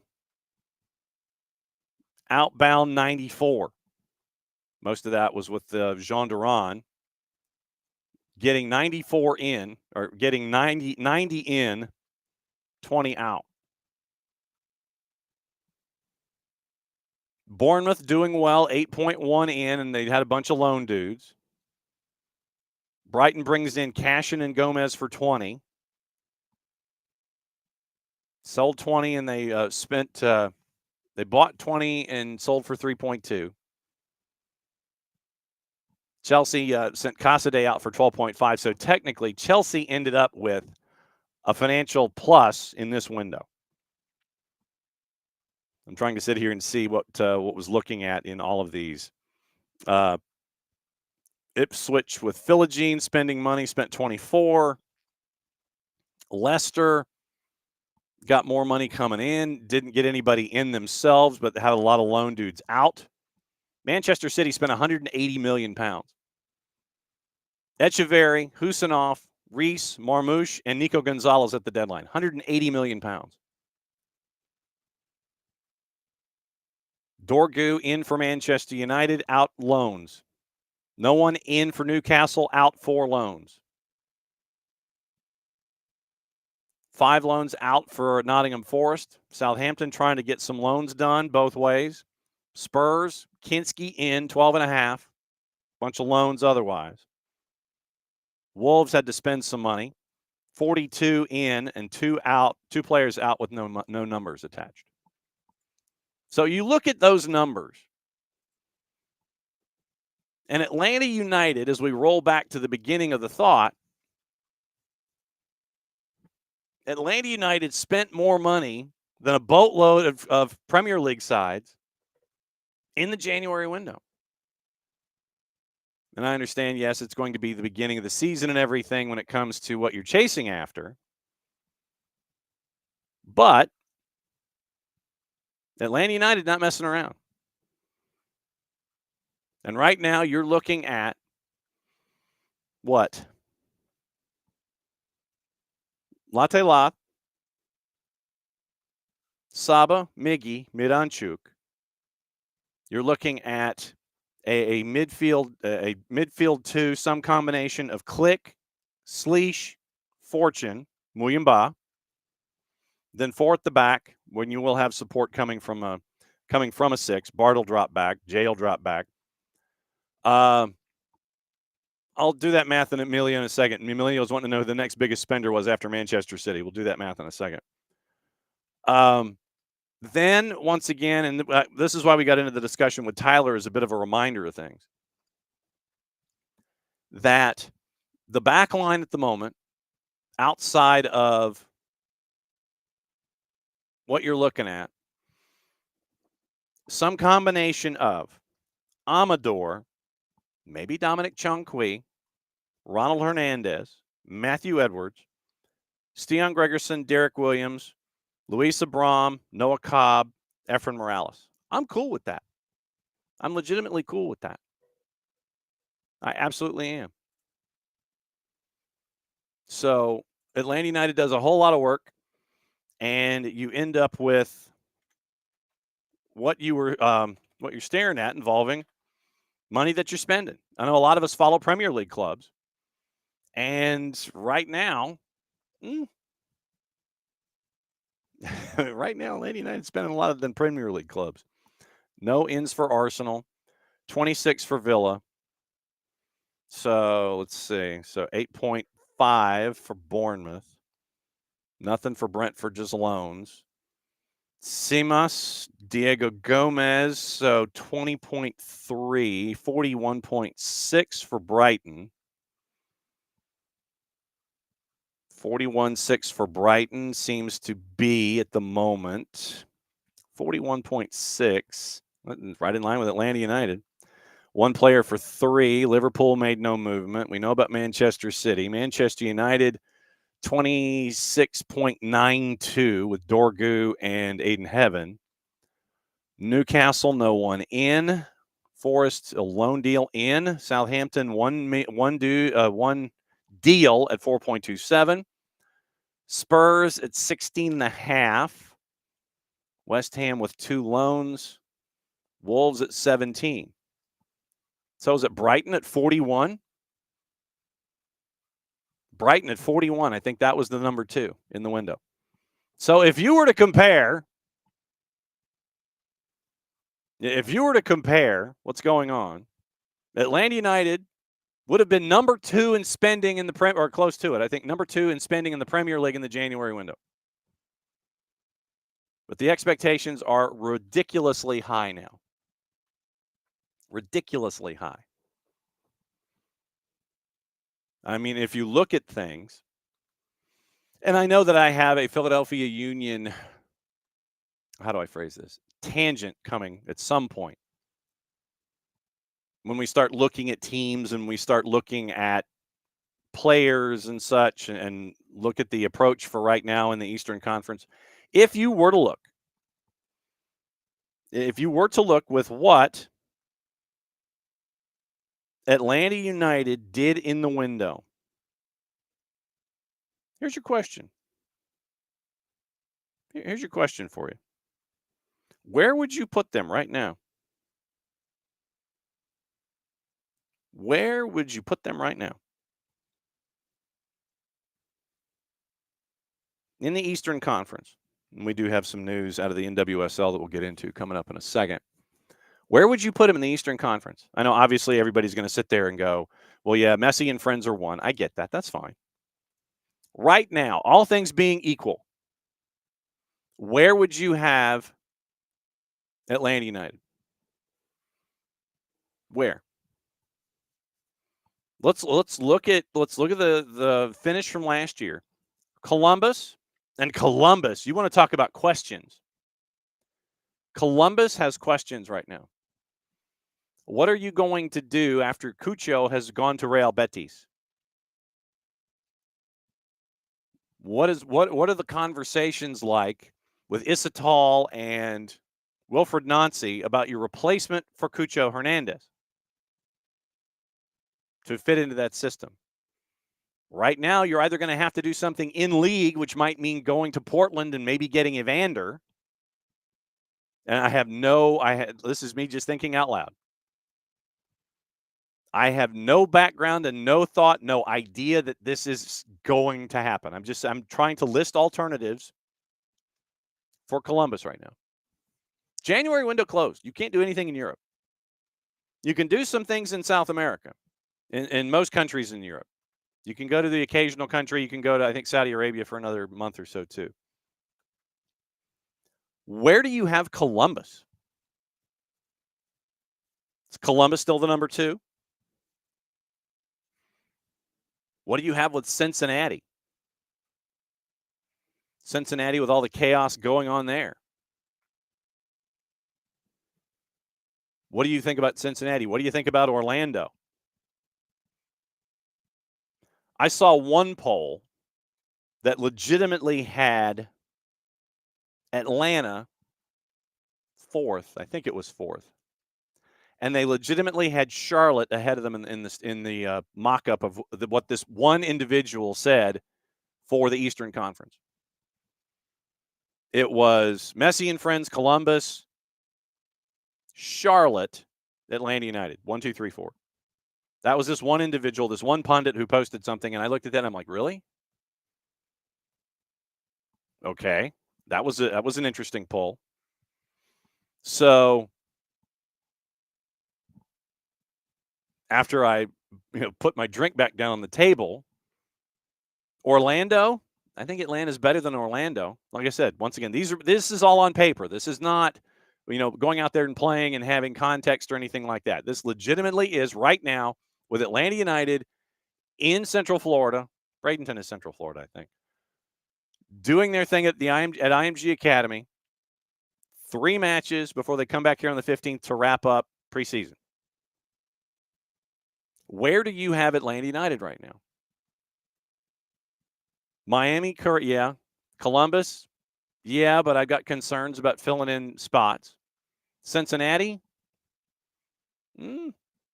Orlando, Charlotte, they're better than that.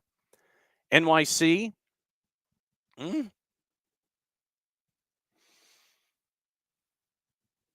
Red Bulls,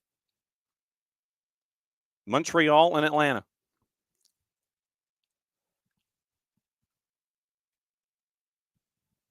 So I think that, and David mentions that Charlotte does have a USMNT star scoring striker.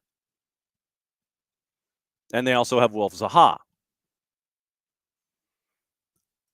I imagine that Wolf Zaha is going to be getting his goals. That to me is not a that to me is not a concern. Now, and David, to your point,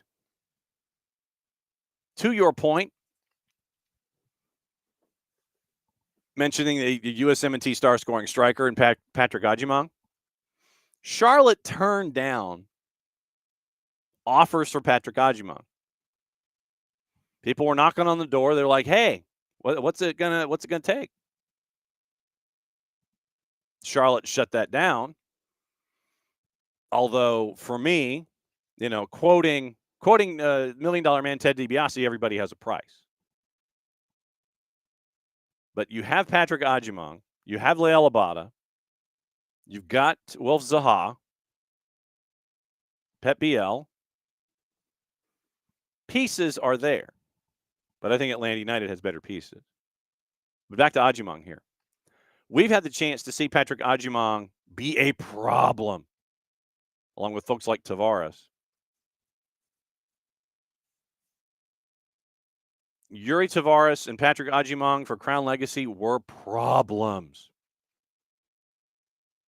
Patrick Adjumong as that power forward that we're used to seeing sometimes up top for the USMNT is a matchup problem. I want to know how Dean Smith is going to work this. Does he start Adjumong in addition to Wilf Zaha and Latte Lath and Pep Biel? Does he do the 4-3-3? Like I said, I'm intrigued by Charlotte this year. We'll try and have Willie P on before the season starts. I am intrigued.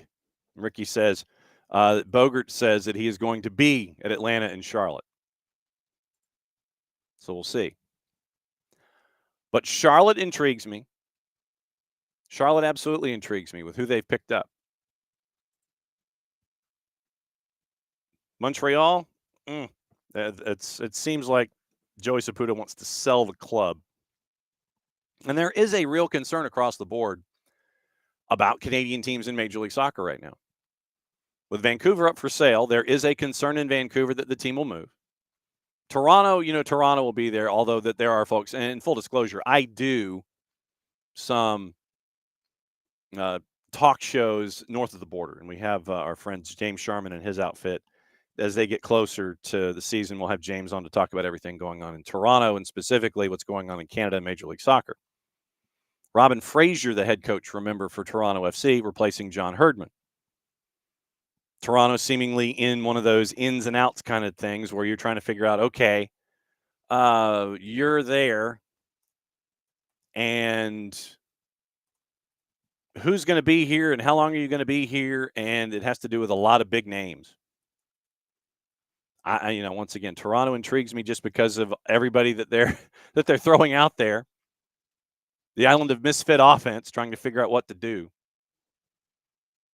and trying to see what's up with that particular club. DC, I don't see them improving. Toronto last year, remember, they were 11-19-4. Philly for me once again. I am going to be intrigued. I really am. And like I said, I know that we have a Philly rant/tangent to get into about the whole Jack McGlynn deal as they're trying to line things up and run it back under Bradley Carnell. And legitimately, where Bradley Carnell is concerned, is it going to be worse, meaning more Red Bullsian pressing than it was with Philadelphia? Philadelphia seems to be making a point to trade away young talent or sell away young talent and keep the bumpers and grinders. That might work, and it might be more bumpy and grindy under Carnell than it was under Jim Curtin. A couple of recent roster updates just so you have them. Ted Kudi-Pietro goes from DC United to Colorado for $1.125 and about $275,000 in add-ons. Good pickup for Colorado. Carlos Gruezo released by San Jose, mutual agreement. Neil Pierre signed a 4-year deal as a homegrown, which includes an option for 29. Shape Sulamov and Manu Garcia, both picked up from RS Thessaloniki. Both have 2028 club options. Garcia signs a 3, Suleimanov signs a 2, and options for 27 and 28. So that's what you're staring at with that. But if you look at Atlanta United right now, on paper, I've got them top 4. And then, you go out there and you actually play the games and things like that. And then you figure out, okay, you get wins on the road, all this kind of stuff. Yeah. Robin Fraser is the manager in Toronto. Robin Fraser. And Emilio, it would not surprise me if Wilfred Nancy's pretty much done with it. He did spell correct and go back to this. But Wilfred Nancy, I don't know what his patience level is. He might go back to Europe. Legitimately. But Emilio wants to talk hot seats with managers. And Red Bulls, Derek, if they can continue what they did last year and have Emil Forsberg healthier, then they'll be a pain in the ass. Absolutely they will. So, I mean, if you're looking, and like I said, we'll get into this a little later. But if you want to look at hot seats, Pat Noonan in Cincinnati just because of results. Let's see. And then everybody else has kind of replaced their managers. Caleb Porter in New England. Obviously you want to take on, Berhalter in Chicago. But I would say, just off the top of my head, Caleb Porter in New England, if things start badly, because of all the trades that happen in San Jose turning into Revs West, and then Cincinnati with Pat Noonan if things don't start out well. Western Conference, I am intrigued about LAG because of the injury to Ricky Puig and the sale of Dejan Joveljic to Kansas City.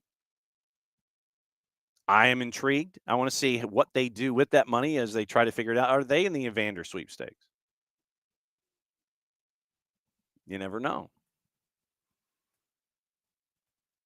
Seattle, Houston, and what we can do, tell you what, Emilio, remind me of this tomorrow because we'll get into it. I want to discuss this with Nico. And as a part of our larger MLS discussion, I want to discuss this with Nico kind of, sort of. Is Peter Vermes on the hot seat? I'm thinking he might be. So if it's me, I'm looking at just the one in the West in Kansas City and Peter Vermes. And the 2 in the East, Caleb Porter in New England, and maybe Pat Noonan. So 2 off the top. 2 off the top, maybe. Just thinking. So that's kind of what I'm thinking when it comes to who to keep an eye on in all of this. Just saying. Okay. Now, something came out from the Washington Post that I uh, wanted to discuss briefly, and it has to do with the NWSL out of the Washington Post. The NWSL has to create a $5 million fund for players in the wake of abuse and scandal settlements, the settlement states. And this is from Stephen Goff. NWSL must create a $5 million fund to compensate players abused by coaches and team officials as the result of the settlement between the league and 3 attorneys general. The deal involves the AGs from Washington, Washington, D.C., Illinois, and New York, and the NWSL Players Association, reached more than 3 years after allegations of harassment, emotional abuse, and sexual misconduct sparked a crisis that rocked the league and the sport, led to investigations, prompted a series of changes by the league. Once again, this is Stephen Goff's words, Washington Post. The agreement also requires the NWSL to, quote, continue implementation of comprehensive reforms to improve player safety and well-being, such as vetting of prospective coaches and team officials, multiple methods for players to report abuse, and providing counseling. League also must submit biannual reports to the attorneys general for the next 3 years, detailing the implementation of the settlement terms and reporting any complaints alleging misconduct. Failure to meet requirements laid out in the settlement would result in $2 million in penalties. Quote from the D.C. Attorney General. Quote from Commissioner Jessica Berman in a statement. Numerous players who reported abuse are eligible for compensation with any unclaimed money donated to the PA's Emergency and Charitable Fund. How the funds to players will be distributed was not immediately clear. Quote from Megan Burke, the executive director of the Players Association. Goff goes on to mention the Sally Yates report back in October 2022 and the U.S. Soccer Federation hiring Yates to investigate. The league banned 4 coaches, disciplined several other figures, fired and fined multiple teams. Working with the NWSLPA, AGs launched an investigation of their own, found widespread violations of players' fundamental rights. And so that's from Stephen Goff. Anticipate updates from Stephen Goff on that particular story, but that came out this morning while we were discussing things involving the NWSL and previous investigations that we've talked about in the past. All right, so here's what else is going on in and around the planet, and we will break into all the other stuff there. Did you see this? Did you see Todd Boehly? And once again, since we're kind of in the Premier League, we're kind of drifting in and out of the Premier League discussions and things like that. Okay, so I did not know this. I almost feel like Johnny Carson talking about it. And Todd Boehly, courtesy of our friends at the Telegraph, Todd Boehly co-owns a website that resells Premier League tickets for tens of thousands of pounds. Ben Rumsby at the Telegraph. Chelsea's co-owner is the director of Vivid Seats, which has tickets for Liverpool's final game of the season priced at over £17,000. I mean, that's like Super Bowl-ish kind of stuff, but it's Chelsea and Liverpool instead. Todd Boehly, co-owner of Chelsea, director of Vivid Seats. And according to the Telegraph, it is unauthorized resale of tickets to Chelsea matches and other Premier League matches to foreign tourists. Vivid, U.S.-based online, and you can dial it, Vivid on your phone. Vivid, he's an investor, meaning Boehly is both an investor and a director. Does not allow fans based in Britain to buy or sell tickets, a practice which would be illegal according to Rumsby.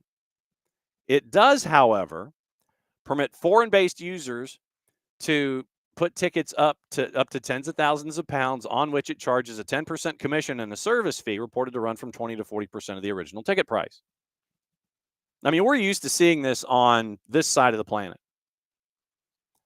But it appears Todd Boehly, who owns and is a director or co-owner and a director of Vivid Seats, is trying to find ways to move Premier League tickets from one side to the other.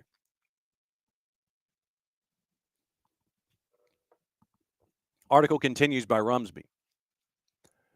That raises the prospect of Boley profiting from a practice that his own club has repeatedly denounced. Vivid is on the Premier League's list of unauthorized ticketing websites. And last year, Chelsea had this on their website, quote, Chelsea FC is committed to tackling ticket touting for both home and away matches. We identify individuals who fraudulently harvest tickets/memberships to sell at vastly inflated prices. Investigate both online and offline illegal ticket sales and use a range of tactics and enforcement measures that help to combat ticket touting, period, close quote.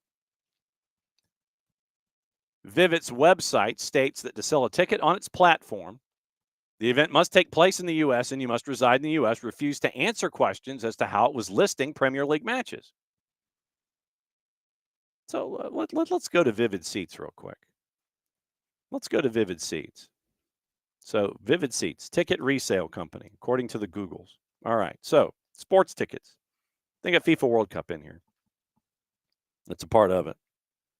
So let's go Chelsea. Let's say Chelsea. Let's do a Chelsea search. Chelsea FC, 18 events. So you click on it. And so if you were interested in, say, Tuesday, February 25th, going to Stamford Bridge to see Chelsea take on Southampton, you can get in the door for $101 on Vivid. ELS 4. Where is ELS? Really? Seriously? That low? 101 to be like almost freaking pitch side. It shows you how many people want to see Chelsea and Southampton on a Tuesday night, late February. But yeah, you right now on Vivid, Chelsea tickets are selling out fast. Don't miss out. So literally, I literally could right now get in ELS 4 at Stamford Bridge $101 tickets. I literally could do that right now, but I don't want it. So I literally could do that.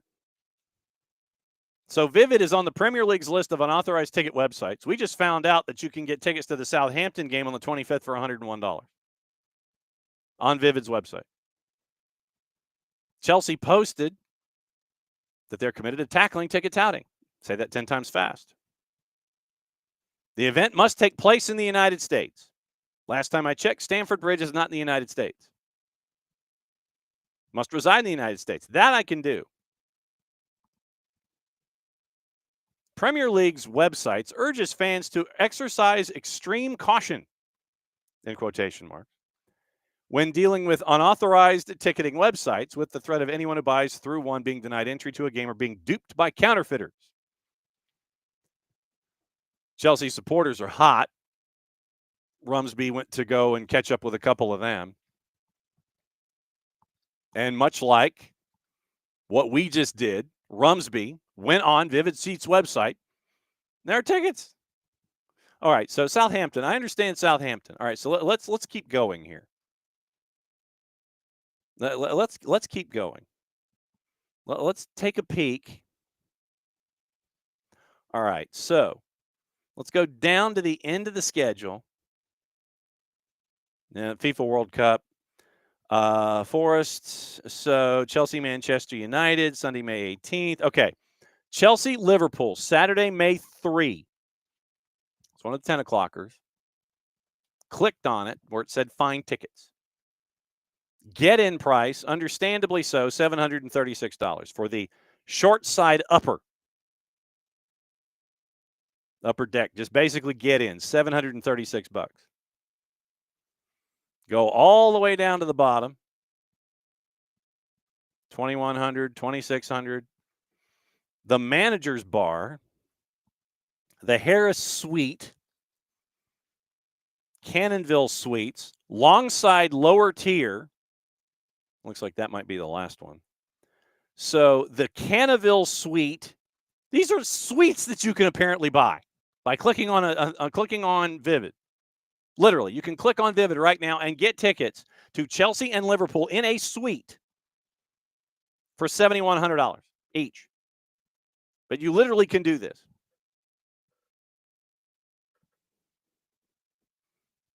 And so Rumsby went down and he was looking at the get-ins for the final day match against Crystal Palace, like Liverpool and Crystal Palace between 16,22 and 17,000. So the last day of the season, if you wanted to go to Liverpool, somebody put their suite up for sale. You can get it on Vivid. Seriously, Chelsea and Liverpool, May 3rd. Click on it right now. You can get a suite for $7,100 per ticket. VIP row in the Cannonville Suite. In the Cannonville Suite. The Millennium seats and the West Hospitality. And apparently that is something that the Premier League frowns upon. And so Rumsby said that Chelsea's website also stated last year, supporters found to be selling their ticket for more than face value will be subject to a club investigation and sanctions, including the removal of tickets, memberships, and access to the away match ticket scheme. And they go through a couple of things. So on Chelsea's website, they're sitting there going, well, be careful with the tickets. Be careful with, trying to get tickets through second sourcing. But Todd Bowley, who is a co-owner and a director of Vivid, has literally Chelsea and Liverpool for sale, one seat in a suite, $7,000. Only place to purchase general ticket admissions via Chelsea channels. Unauthorized resale of football tickets, Rumsby says, was made a criminal offense in the UK after Hillsborough, and the proliferation of foreign-based websites selling them raises about whether the law is fit for purpose. Telegraph Sport was unable to buy or list a Premier League ticket on Vivid using a UK Internet Protocol address and credit card when attempting to do so. Vivid, on their website, says that Vivid is a legitimate, reliable ticket marketplace for EPL tickets, accredited by the Better Business Bureau, A+, buyer guarantee.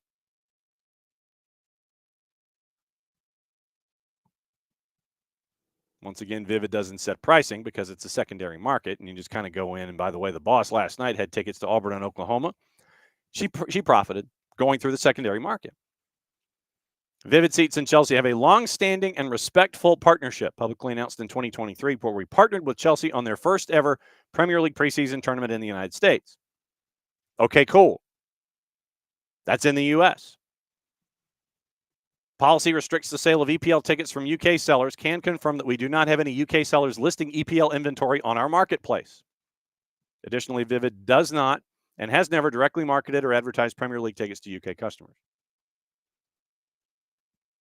Premier League and Chelsea did not comment. So Ben Rumsby opened the door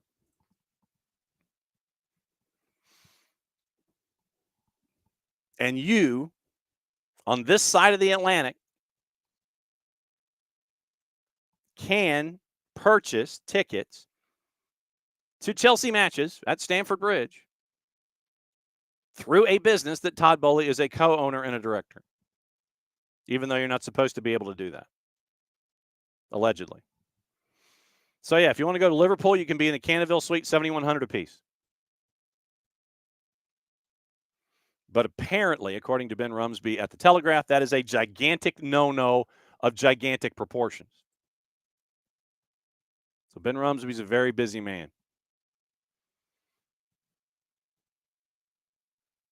Just to let you know what other news is going on, Newcastle is looking for a new stadium next to St. James Park. In one of the corners is where they would take out the parking lots and space, and they would build it out basically to the northwest. That's what they're looking at right now. Other news and things going on. Sam Kerr's trial continues to go on. And keep an eye on that. Once again, Newcastle and their stadium that's going through. Oh, I forgot about this. In the interview with Ronaldo, and I know that this happens a lot. I don't have a favorite coach. I don't have a favorite coach. I learned from everyone. Then he said, "I've had very bad coaches. They don't have a blanking idea about football." No managers were named. He has to have been a player before. If he hasn't been in a dressing room, it's very difficult, impossible. If you look at history of the 50 best, 48 have been players. So maybe it's another drive-by on Eric Ten Hag, where Ronaldo said, I don't have respect for him because he doesn't show respect for me. If you don't have respect for me, I'm never going to have respect for you. So I'm guessing it was alluding to Eric Ten Hag as a part of the whole thing. All right, so Emilio, mark the hot seat thing. Like I said, I had 3, but we'll see. We'll see. I mean, like I said, we're in training camp, but I mean, if you're just looking at away from the players and into the situations and all these kinds of things, then keep an eye on those that I mentioned. LAG's got some things they got to work on. Columbus has some things they got to work on. They got to replace players. LAG is the one I'm really intrigued about. I'm really intrigued about how the Galaxy are going to try and address things since they don't have Joveljic and they won't have Ricky Puig for a while. What are you going to do to replace that firepower and that imagination? That is what I'm looking at. Also, what was the other thing? I know that there's definitely some stupidity down here, and it's got to do with Bunny Shaw, and I'll get into that here in a bit. Hang on. Where was it? No, and so now the Times has followed up with the Todd Bowley piece. And I know that we'd all love to see it. The Premier League, by the way, said Tony Scholes says they have no plans to play games in the United States, like games that mean anything. So Scholes had a presentation that talked a lot about VAR. We'll get into that as a part of this too. But presentation to the media, Tony Scholes said no conversations about hosting games in the United States. Excellent broadcast partner. Viewing figures are strong there. Scholes says, I don't see a need to do that. And I could absolutely say there's no conversations taking place to do it. Now, the VAR discussion. This came out as a part of this meeting that Scholes had with the assembled media. VAR and England. And I know that it drives a lot of you crazy. Scholes revealed the average length of delays caused by VAR, and this is probably something that we should catch up with Bart about on Monday if there's any advancement as a part of reffing down here. Scholes revealed the average length of delays caused by VAR has dropped by almost 40%. Errors in the overall length of games are also down. Impact has come under scrutiny in the wake of the Lewis Skelly red last month. Scholes said that efforts to improve the accuracy and efficiency of the system have led to a significant improvement compared with last season. Sidebar. I would also maintain that having another year of it under your system and having officials being used to VAR and actually going over to the monitor. Monitor's your friend. It's okay. Monitor is your friend. It's all good. Scholes said the efforts to improve the accuracy and efficiency of the system led to significant improvement compared with last season. Based on stats for the first 23 rounds of the campaign, VAR delays had dropped from 66 seconds to 40. Average time for a game had been reduced almost 2 minutes, from 101.40 to 99.53. VAR errors had come down from 20 to 13. They were 25 in season number 1 of the implementation. Correct VAR interventions up from 58 to 66. Average at the moment, Scholes said, down 40 seconds. 7 of the top 10 players, according to Scholes, in the world are in England, 16 of the top 25. 54 homegrown players have made their Premier League debuts this season. Scholes was asked if the trust in officials had been eroded by the incident involving Oliver and the controversy that surrounded David Coote. And you'll remember that Coote had some at least 5-year-old video come up after he said some things about Jurgen Klopp. Very, very critical of that. And then he'd also done some other things on camera, allegedly. Scholes defended the quality of the officials in the English game, said the abuse suffered by Oliver after Lewis Skelly was unacceptable. Police are now investigating threats made to Oliver and his family. There's a possibility of semi-automated technology to assist. Scholes said they're not going to introduce it if they have any doubts at all with regard to the operation.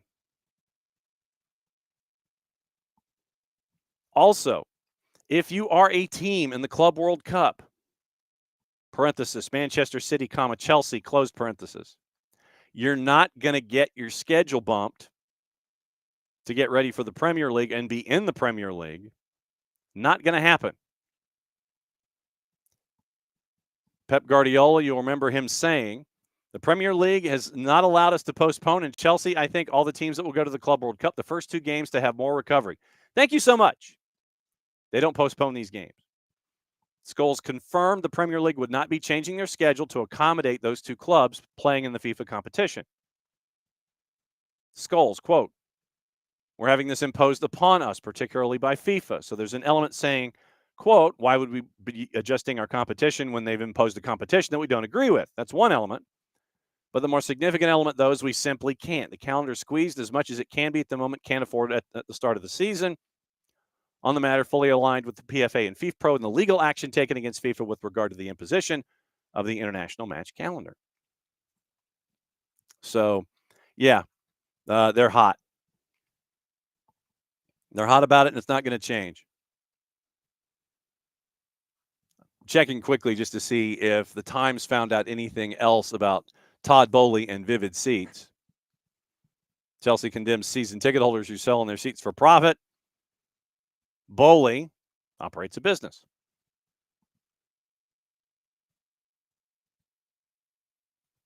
Got the quote from Vivid Seats. That one we do know. Once again, Chelsea did not comment. Okay, so they didn't comment to the Times, and they didn't comment to Rumsby at the Telegraph. So 2 for 2. 2 for 2 involving those particular things. We do have gossip, rumor, and innuendo, what to watch, where to watch it, and how to watch it. We'll get into that coming up, too. There was one other thing that I wanted to find that has to do with another round of stupidity down here.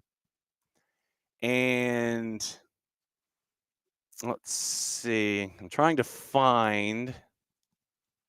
It's not there. So the number of papers is decreasing that I had it earmarked. Here we go. Okay. Manchester City, Tom Gary at The Guardian, said they're appalled that their striker Bunny Shaw was subjected to racist and misogynistic abuse after Sunday's Women's Super League match against Arsenal. Reported the matter to police. Shaw made her 100th appearance, brought on as a second-half sub during the 4-3 loss at the Joie Stadium. Top scorer in the WSL this season, 9 goals, won the Golden Boot last season when she scored 21. Club statement. An investigation will follow. Club offers our full support to Bunny following the disgusting treatment that she has received. Incident came on the same weekend Millie Bright said she'd received verbal abuse from a Chelsea fan. Responding to both matters, Women's Professional Leagues Limited, which runs the WSL, said in a statement, shocked and saddened about Bunny Shaw and Millie Bright. And they gave their boilerplate quote, speaking to both clubs offering any support they need. Once again, we see these things, and I still fear, and do not get me wrong. Do not get me wrong. What I want is for justice to happen. I want it to be investigated correctly. I don't want it to be flying around all over the place and then, hey, we got this, we got this, we got this. And you're not locking it down. But these individuals need to be bumped off social media. In this particular game state, I don't know if that's going to happen. Prosecuted to the fullest extent of the law. They don't get to see a game ever again. Throw them into the jail, charge them up, charge them with as much as possible, and go. And keep an eye on this one. Keep an eye on Millie Bright. But once again, that's your round of stupidity down here. Alex doing the Lord's work when it comes to producing. Romano on the Blue Sky, on the Butterfly app. FC Dallas have approached Mario Rui. So, YoPro20.com says FC Dallas has approached Mario Rui. So, we'll keep an eye on Mario Rui and his continued pursuit of a home. And Bart reminding us as a part of reffing down here that correct intervention is determined by the PGMOL by their own standards. So, yeah, exactly. Okay. So, Mario Rui was heard about with Atlanta. Fabrizio Romano's through YoPro20 has the U.S. exclusive.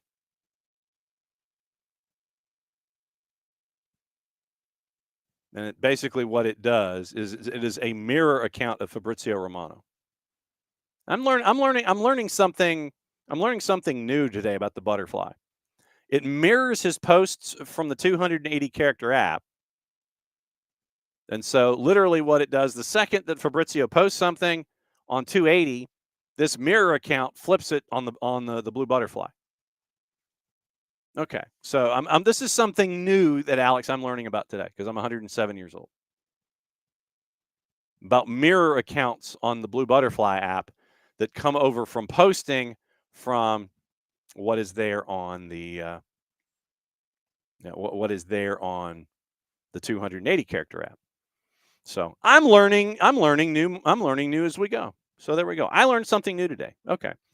By the way, this, just so you know, is a story that we are chasing and hoping to catch up with coaches coming up in a bit. I don't know if you heard the story about the interim president at Sonoma State, the D2 program, basically had a $20+ million deficit, and so she decided the way to reorient the deficit was to blow up the athletics program. So we're trying to chase it from a soccer perspective and try and catch up with coaches and student athletes and see how things are out at Sonoma State. D2 program wiped off the planet. And so we're seeing what the latest is and seeing, that reminds me, so when I'm off the air today, and get the update on Sonoma State, and hopefully we can catch up with them for some 1v1s or some odd man rushes coming forward. Later today, we're going to have an interview with one of the new franchises in the NPSL. And then we'll find out what's going on with Oklahoma United. That'll be posted to the network later today, and we will have that as well. So chasing Sonoma State and having one of the new NPSL franchises come up, talking to them, posting around dinner time tonight. And hopefully by then I can raise my arms above my shoulder height. Tomorrow, once again, 9 o'clock hour, and get you ready with all the news and notes and everything. And then it's Nino and Nico at 10 and 10:30 to get you through around the world in 30 minutes and to get you through Major League Soccer and get the updates that are going on there. Remember, we are 6 days away from the beginning of the high school soccer season, at least here on SDH. So we're going to kick off our soccer season next week. And then we have a singles match. We have a boys and girls doubleheader. And that's going to be on Tuesday. Then we are at Creek Cup up at Johns Creek in Northview, broadcasting that entire tournament on our Mixler sites at Soccer Down here in SDH2. So all of that next week, we will be broadcasting matches all week long from Johns Creek High School, Northview High School, a big tournament up there, the Creek Cup. They're letting us come up there and broadcast all the matches. But our first matches are going to be Tuesday. And when we solidify it with the teams, and we'll let you know what's going on there. But right now, Tuesday, doubleheader, first matches of the season for us on the high school side, And then Creek Cup, Wednesday, Thursday, Friday, Saturday. That is 12, 13, 14, and 15. And then, as you well know, all hell breaks loose. And there you go. So that's the latest with us anyway. Now, all right, what to watch, where to watch it, how to watch it. It is Copa Libertadores at 7:30. If you missed our buddy Howard Hamilton, he has the preview for 2025 up, and you can listen to the Copa Libertadores show from our friends at Soccer Metrics. Nacional and Alianza Lima is at 7:30 on the Deuce. 2:45 DFB Pokal, Leverkusen and Cologne. CONCACAF Champions Cup, the Triple C, 8 o'clock. Forge and Monterrey is on FS2. French Cup at 2:45 with Strasbourg and Angers. BN and BN Espanol simulcasting. If you do not have the BNs, Te Say Nuestro Telecidio for the fans, Liga 1 Max Pro, and our buddy Nino Torres at Gold TV, you can get it at Fanatis, fntz.co/soccer down here, and you get all gassed up, and you can become a true degenerate. Blame the birthday boy, Jason. He got me hooked. I blame him.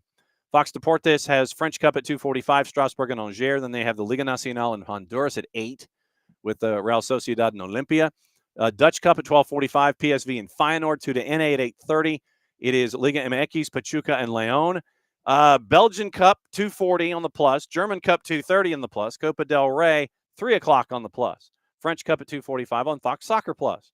Copa Italia, Milan and Roma's at 3 on Paramount Plus. English League Cup, Newcastle and Arsenal is at 3. Let's check juice boxes really quickly before we get out of here.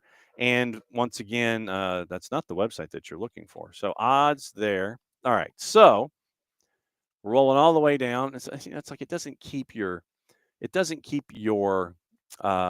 preferences. It's weird. They don't keep your preferences. Next round of FA Cup. This is an FA Cup weekend, by the way. So that's why there's going to be no Premier League stuff going on, but there's going to be a lot of 7th, 8th, 9th, 10th, and 11th for activity in the FA Cup. That is going to be going on this weekend, and this weekend we'll keep an eye on that. The EFL Cup, Newcastle and Arsenal is today. Arsenal's favored at a -120 at Newcastle, who's a +312. Tomorrow at 3, Liverpool -455 hosting Tottenham. Tottenham basically is a +1,000 in the EFL Cup odds. But yeah, EFL Cup today and tomorrow. Then on Friday, Saturday, Sunday, Monday, Tuesday, it is all FA Cup. So Gummy Bear Cup today and tomorrow. Friday, Saturday, Sunday, Monday, Tuesday, FA Cup, and then they get back into the Premier League. So it's an FA Cup weekend this week. Thanks to Tyler, if you would be so kind, just to at 7 o'clock on the YouTubes, much as like we are here, then you can catch up with Tyler and everybody from Scarves and Spikes. You can see if Tyler's eye has healed to the point to where he's not wearing sunglasses. See what's up with him, Sid, Ache, and Tommy, and find out what is on their mind when it comes to Atlanta United and anything else on their mind. So that's at 7 o'clock tonight on the YouTubes at Scarves and Spikes. And you kind of tease the fact that they got new gear. I'm looking forward to that. So we'll see what happens there. So once again, tomorrow, hour number 1, normal. Hour number 2, Nino and Nico. We'll get things done. We'll get you ready for stuff around the planet, and we'll get you ready for stuff in Major League Soccer. So since it is the end of the show, means I get to do this. Play it safe, everybody. Mucha plats, y'all. We'll catch up with you in a little less than 22.